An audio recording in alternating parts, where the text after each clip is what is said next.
Hi, welcome to another exciting episode of the Andre The Beast Crayton Show. Another exciting show and definitely another exciting guest. Today, we're going to talk with one woman's um, outreach to bring awareness to a troubling situation that's happening here in our nursing home industry where elderlies are being taken advantage of, medical fraud, and all kind of things that should not be going on. Let's welcome to the studio, Miss Sommerville. How we doing? I'm fine. How are you?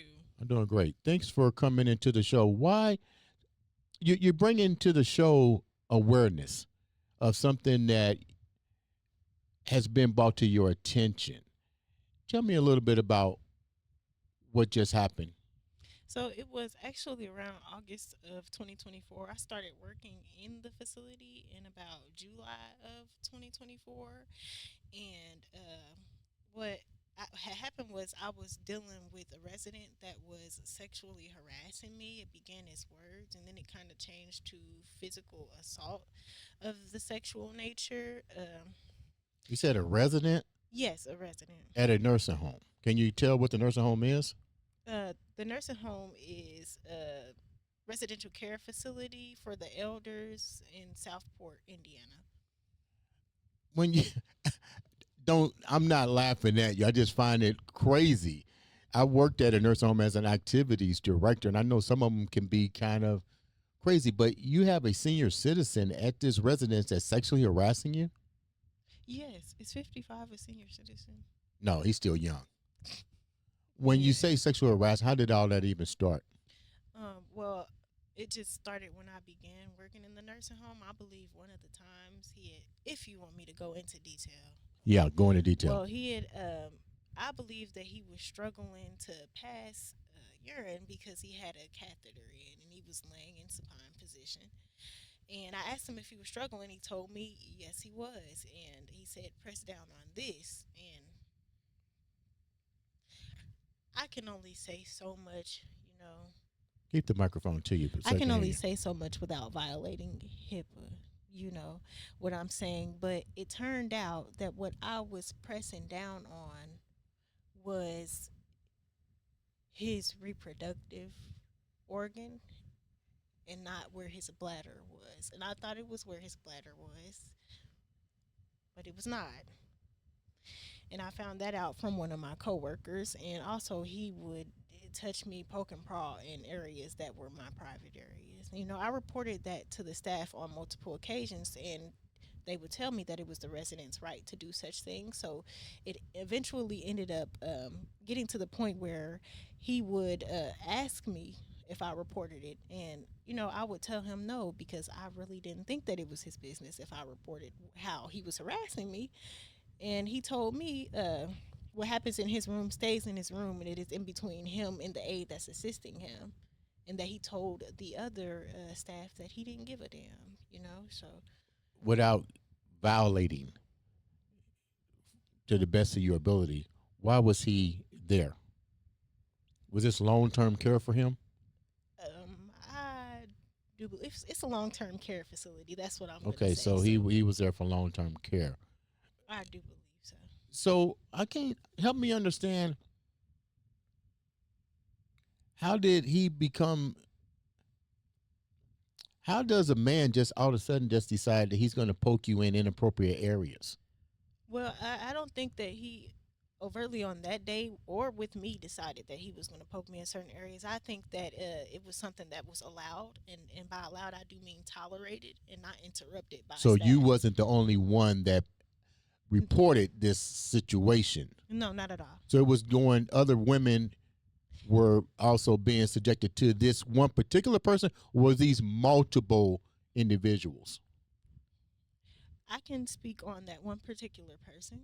Uh, and yes, multiple people had similar situations that were similar in nature to what I was dealing with, to the point where that person was a two-person assist, and Two-person assist mean that they needed to have somebody to document his behavior. more than one person had to be in the room at one time, is what I'll say. But it got to the point where he had disrespected so many people on the level that he had disrespected me, that there was never more than likely another person to come help on very little of the occasions that I was in there, was there another person that was actually willing to help me? There were people and aides that were available, but no one to really want to be there with I me. want you to take a breath because I can see that this is still has an impact on you. Oh And yes. I appreciate you taking time to come in and let's call it what it is. Bring awareness, not a whistleblower, but to bring awareness to what's is going on right up under our noses.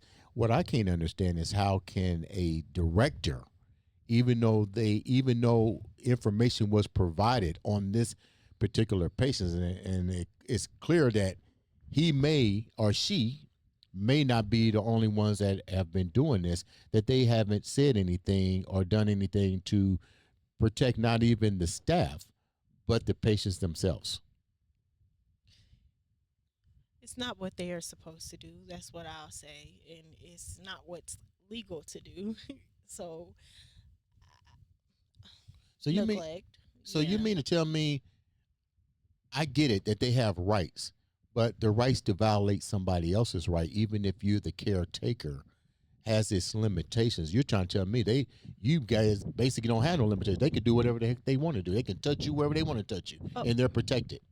well, they went about as far as to say that to me, actually. They went about as far as to say that. They went about as far, not even about as far, but they did mention that we could call the police and that the police wouldn't do anything about it. They said that to us, a group of aides on my shift, and that's not even as deep as it gets as far as the abuse that was happening in the facility, because it seems like things like that are a pattern and not just a once off. You know what I'm saying? So as far as that resident being sexually aggressive towards the aides, there are residents in the other residents in the facility. And the difference between me and the elders is that I can stand up for myself. A lot of the elders in facilities do not have people or family to stand up for them or to speak for them. So they get completely taken advantage of in situations like that.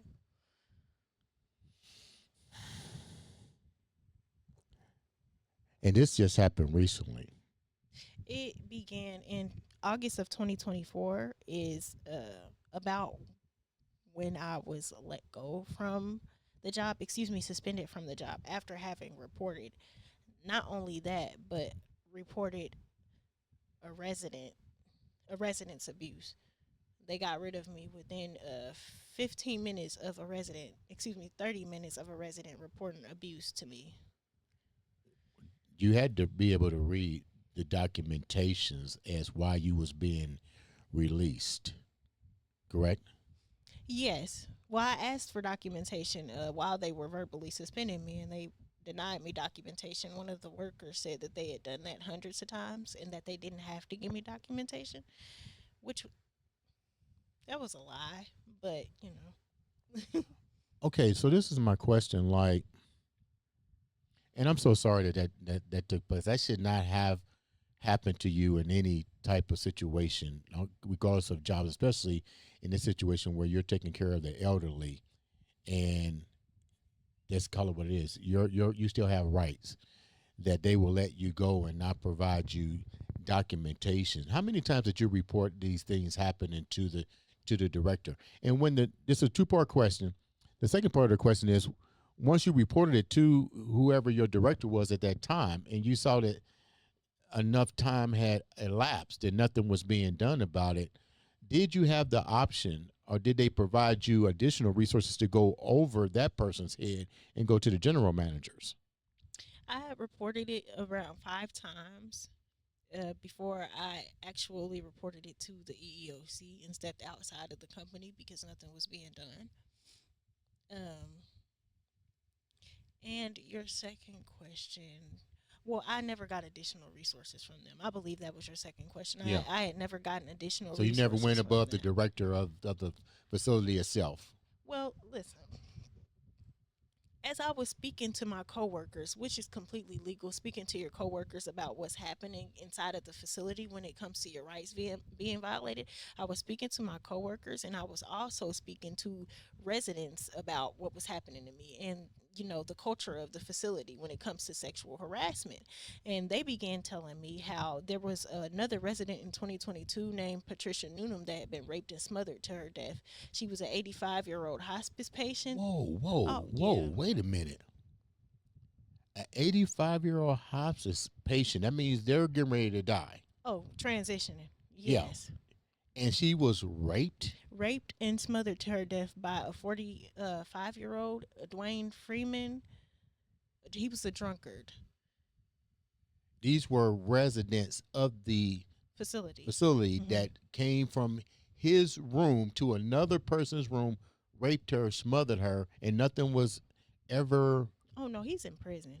But here's the catch: he was threatening her, actually to assault her for days before he actually did it, and it's on record with the department, the Indiana Department of Health, that the aides and the nurses that were around heard him threatening her for days, and none of them reported it to the Department of Health, which ended with this woman's murder, her rape and murder. On top of that, so and How much information did this guy have on her? Did he know that she was in hospice? hospice. Oh, he was just another resident there. He was a Did he. he have? Did he have? Did somebody provide him with information, additional information on the lady that he killed and raped? Well, not that I know of. Not that I know of. He had been threatening multiple women to sexually assault them, and even after, I believe, I'm not gonna say even after, but I know sometime before he was threatening other women. It's in the Department of Health records.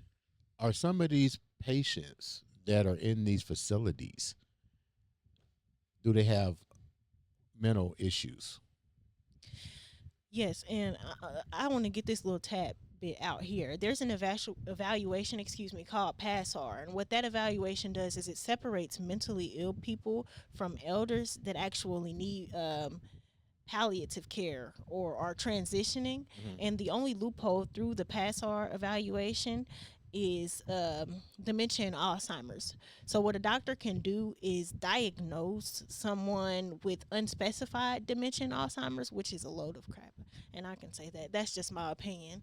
What they can do is diagnose someone with unspecified dementia and Alzheimer's, and it will keep that person who is actually mentally ill from going to a mental health facility where And they keep need them to in a be, facility like that. and it would keep them more comfortable in a facility with actual elders who are being put in danger by the mentally ill people that are being put in facilities with the elders.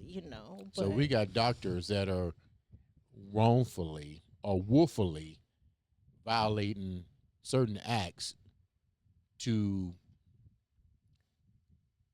manipulate the system, so to speak. I would call it manipulating the system. But actually, with it being a loophole, I couldn't necessarily say that it's legally a violation.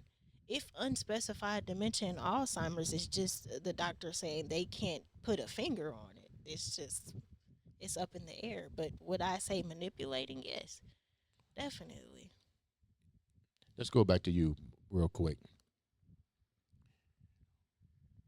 You've been traumatized, true enough. Nobody has anybody in the company reached out to you to even show an ounce of concern outside of the confidence of some of your coworkers, and have your coworkers stepped up to validate your story? No.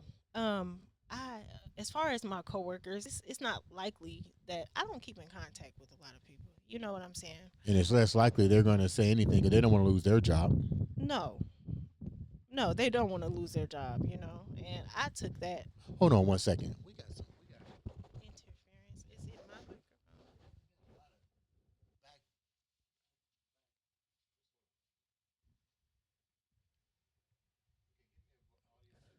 Hello, hello.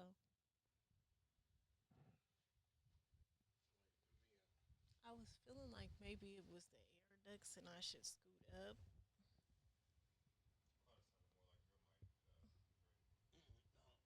all right now. Say something. Hello. So in addition to that, it's not still recording. Yeah, we're gonna edit. Okay, so it's unlikely that your coworkers are going to step up for fear of their own job. I assume, right? Correct. So you're basically fighting this battle not out of revenge. Let's get that straight for the listeners. You took your license and your schooling to help the elderly, and this is some shit that has been blindly overlooked at.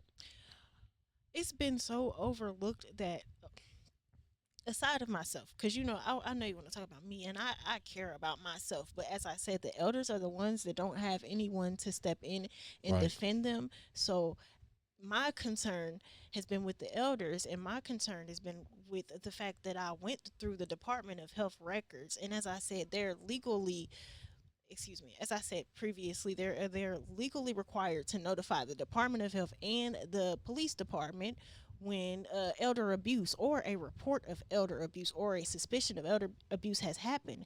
But why is it that when Barbara Gallen, and this is public record that I'm talking about, when Barbara Gallen reported that she was raped in 2024, they put on the IDO report that they sent to the Department of Health, IMPD notified, because I went into, once again, the Department of Health records.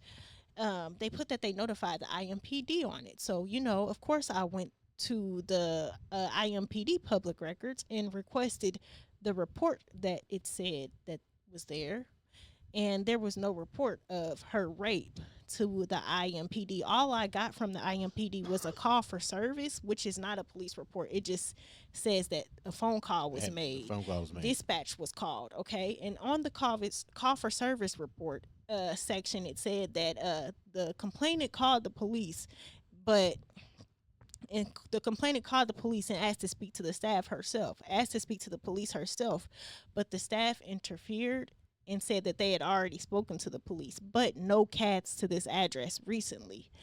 So the woman that was raped, and she reported this rape to me verbally, she said that she hadn't spoken to the police. And the call for service report also said that she had spoken to the police. And not only that she hadn't spoken to the police, but that she tried and the staff interfered with it. So what that led me to do was look further into their IDO surveys and their IDO incident reports. And every time that I seen it said IMPD notified, I cross-referenced it to the IMPD's public records and used the names, dates, and times to search for the reports that,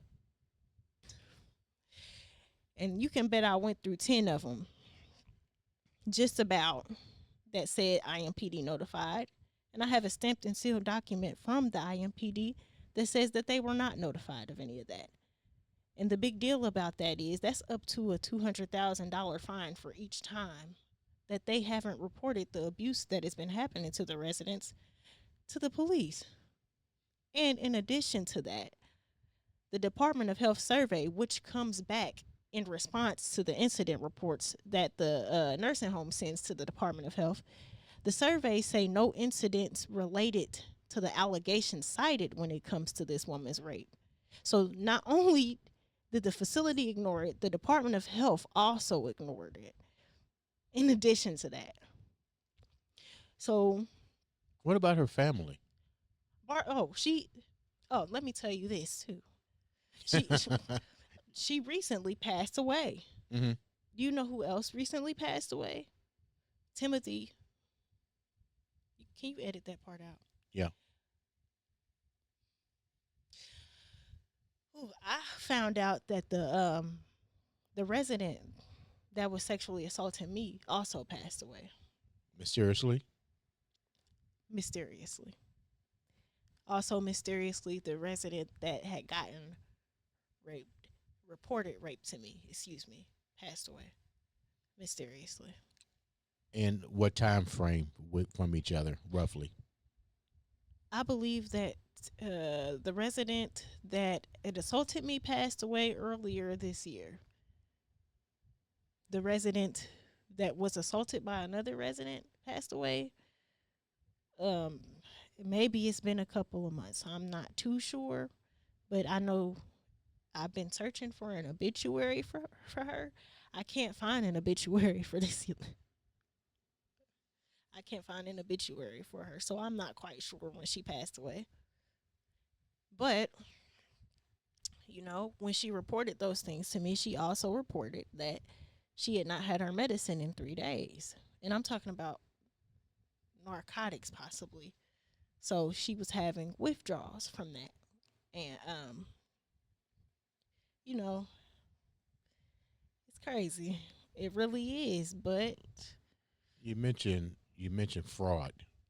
hmm How was that linked to the deaths, to the things that's happened to you, to the misappropriation of the running of the care center itself? okay. So at the starting point,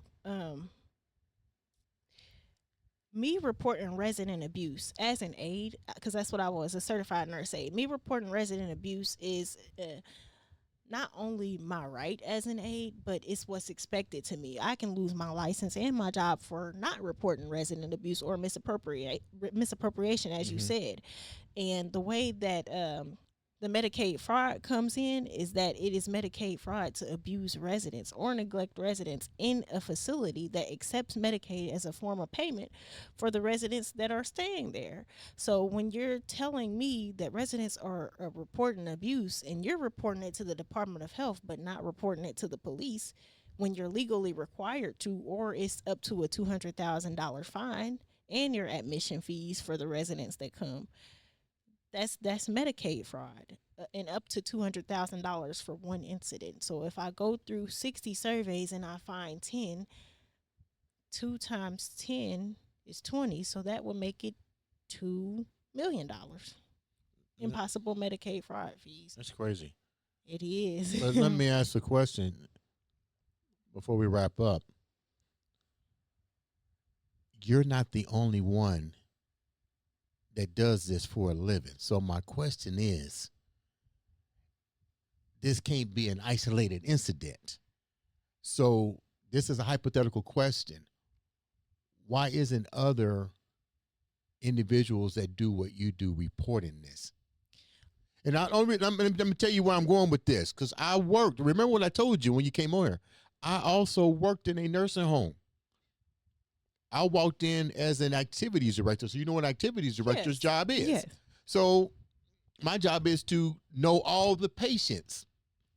I go to work early one night. No, I go in late one night just to do some paperwork, and decided to check on some of the guests. I saw a lady sitting in her feces. She was standing, and now I would never. When you see some shit, you don't forget it. That was my last impression outside of the guy crying the day I left. This lady was sitting, her door was open, and she was sitting facing the window. And I was like, "Are you okay?" And she's like, "No." And she was sitting in her own feces. Third shift, and the third shift people were just sitting there. And I said, "Do you not see her button going off?" That changed my whole concept. And I'm thinking to myself, I could never put my family in this, because Oh these no. people are trained, and on third shift, they can give a fuck thing. So I'm not saying I don't agree with you. What I'm asking is, and this is hypothetical, how many other women or people that have your degree and your knowledge is turning the blind side to what they see to keep dollars coming in, to keep in their job, and to not bring this to light? The majority, and it's over fear. It's a fear tactic. You keep everybody in line. You keep the money flowing and going how you want it to. And I mean, that's not okay with me because I'm worried about the people. And I think if they would worry more about the people, then it would create more revenue for themselves. But people are so locked down on the way they know things to be, even when it's wrong. Like, so, I mean, just, the answer to that, the money. And no, the majority of people turn a blind eye to it because they have families to feed at the end of the day. And that's what it is. How does your family, you have children? Yes. How does your family feel about you taking a stand against what you've witnessed at your job? Is your life in danger? Have people come at you by saying, "Be quiet"? Yes, they have. Is my life in danger? No, I'm protected by the best. I'm not the one that's in danger. I'm surprised that the news media on a higher level haven't approached you about the stuff that's going on. You said recently that the facility has already taken action to protect themselves by changing their whole identity now. It's almost like a chapter 11. Oh yeah. Yeah, we don't know what you're talking about. We have a Oh, whole new staff here. And unfortunately, the people in question are no longer here mysteriously. right. Mysteriously. Yeah, they have. They took the step to change their name, and that's okay. That's fine. And I hope that they change a lot of things with it. But as far as the situations that have happened in the past, those have to be reconciled. And I hope that they've made the best of changes. But from what I've been hearing, no. I mean, What are you doing now for yourself? And I'm sorry that all this is taking place for you. It takes courage to come on the show. We'll do whatever we can on our end to make sure that your message is given out. But at the end of the day, you really want to help senior citizens, you for the voiceless of this community and around the world, because this isn't a one and done situation. Um, what do you expect to get out of this? I expect them to change. And if not, I'm just going to be quite honest about what my wishes are for this situation. I feel like that building in itself has a lot of energy within it and around it, and I would like to see it not be there at the end of the day. And and if Communicare has other companies, I just wish to see them, treat people the way that they would want their families treated. You know. When you mention Communicare, that's a large conglomerate of nursing homes and nursing facilities. You're a one woman fighting against a lot of people. I'm really surprised they're not trying to work with you to say, hey, let's work together as a team. We see you care about these people, but nobody from that organization has even reached out to you. Outside of the civil lawsuit that I've got going on, no, I have a court date actually, and it is February the 22nd of 2027. They did attempt to get the case dismissed I had against them. The judge, in response to their motion to dismiss, told them that he would go throughout the case and look in the case and then have a response. And about a week and a half after the judge said that, the judge came back with a final court date for them. So sounds like good news for me, but that's pretty much what I'm being patient for is that moment, because that's How was this messing with you mentally? Like, how is your mental state right now, knowing everything that you've gone through? I can hear in your voice the passion, even though you've been assaulted and that guy's no longer here. You've been violated. How is your emotional state right now, dealing with so much? oh, I'm infuriated. I can tell you that, and I'm also very unhappy that the person that assaulted me is passed away, because I can't say what that was actually from. I can say how I feel, and I'm sure you know how I feel about that and what I think. But that person was full of energy, and it might not have been energy that was positive, but he was full of energy. So I would have liked to see that person be in the right facility to get the right care, not gone. Mm. Because that's just awful weird to me. The woman that had gotten raped is also gone. That that is infuriating, to say the least of words. Thank you so much for taking time to come on. For the people that would be listening to this and they want to help you out, you don't have to give out your everything. Is there an email address that people can contact you that might be able to help you or have been in the same situation or that can help rally your cause? Is it Okay. So yeah, so my email address is gonna be Sommerville Keandra at yahoo.com. That's gonna be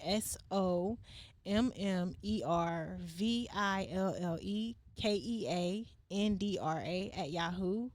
And my Facebook is my name twice. So Keandra, the exact same spelling as my email.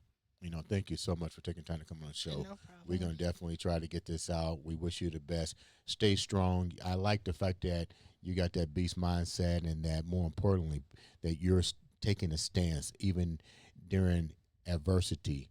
Uh, I'm sorry that you had all these things happen to you, but at the end of the day, remember, when it rains, the sun eventually comes out. Ladies and gentlemen, make sure you reach out to her. If you know somebody that's been in that situation, you got some information that can help her to make a difference in other people's lives in these nursing homes, you guys make sure you reach out. This has been another exciting episode of the Andre the Beast Crayton Show. So.